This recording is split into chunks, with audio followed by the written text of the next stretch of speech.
इम्तियाज जलील जी। अध्यक्ष महोदय, ये लाखों मरीजों की जिंदगी और मौत से जुड़ा हुआ मुद्दा है। इसीलिए मैं आपसे हाथ जोड़कर ये विनती करना चाहूंगा कि कम से कम आप बेल बजाने से पहले इनकी पीड़ा को जरूर सुन ले। अध्यक्ष महोदय, स्वास्थ्य सेवा राइट टू लाइफ के अंडर में आता है, लेकिन इस देश के अंदर कई सारी ऐसी बीमारियां हैं जिसे हम रेयर डिजीजेस की कैटेगरी के अंदर डाल देते हैं। यानी कि इसका मतलब यह है कि उन्हें ना तो किसी सरकारी स्कीम के फायदे दिए जाते हैं, ना इंश्योरेंस का उसे फायदा दिया जाता है। एक उदाहरण के तौर के ऊपर टाइप 1 डायबिटीज अब बच्चों के अंदर इतना कॉमन हो चुका है, हर रोज उन्हें 4 से 5 इंसुलिन के इंजेक्शन दिए जाते हैं।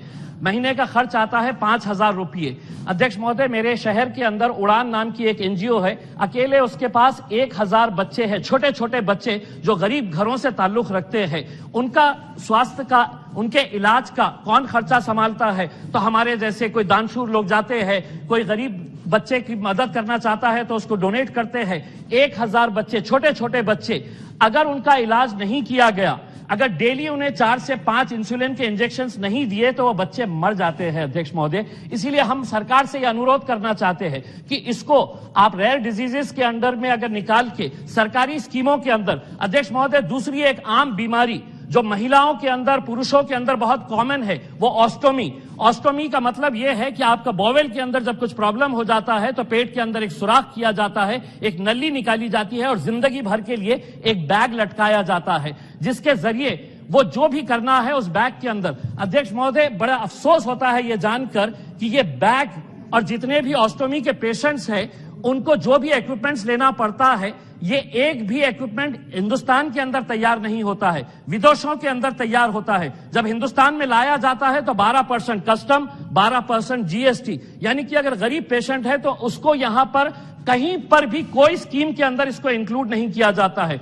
ऑस्ट्रेलिया हो, यूएस हो या दूसरे फॉरेन कंट्रीज हो, कनाडा, इसको एक डिसेबिलिटी के तौर के ऊपर ट्रीट किया जाता है। यानी कि इसका मतलब वहां के ऑस्टोमी के पेशेंट्स हो या टाइप 1 डायबिटीज हो या रेयर डिजीजेस के कितने भी पेशेंट्स हो, इन सबको सरकारी स्कीम के अंदर इंक्लूड करके उनको फायदा दिया जाता है। मैं सरकार से हाथ जोड़कर यह अनुरोध करना चाहूंगा कि जितनी भी रेयर डिजीजेस इस देश के अंदर है उसे गवर्नमेंट के स्कीम के अंदर इंक्लूड किया जाए, उसको इंश्योरेंस के तमाम फैसिलिटीज दिया जाए। वरना अध्यक्ष महोदय, हमने इन बच्चों को तड़पते हुए देखा है। हर माँ बाप चाहता है कि मेरे बच्चे, ऐसे मैंने रिक्शे वालों को देखा हूं इस उड़ान नाम की संस्था के अंदर, जिसके खुद की महिला जो है वो घर का काम करती है, लेकिन उसका बच्चा जो है वो इस बीमारी से पीड़ित है। उसकी कमाई महिला की 2,500 रुपये है, लेकिन बच्चे के ऊपर हर महीना उसे 5,000 रुपये खर्च करना पड़ता है। अगर ऐसी संस्थाओं की अगर हम मदद नहीं करेंगे, अगर ऐसे रेयर डिजीजेस के पेशेंट्स को अगर हम मदद नहीं करेंगे सरकार की तरफ से, तो क्या इसका मतलब यह है कि हम आज के दिन, मैं खुद जाकर अभी मेरा खुद का चेकअप करवा के आया हूं,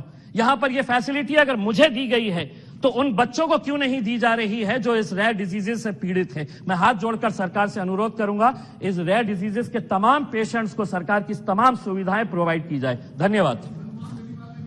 फ्रांसिस्को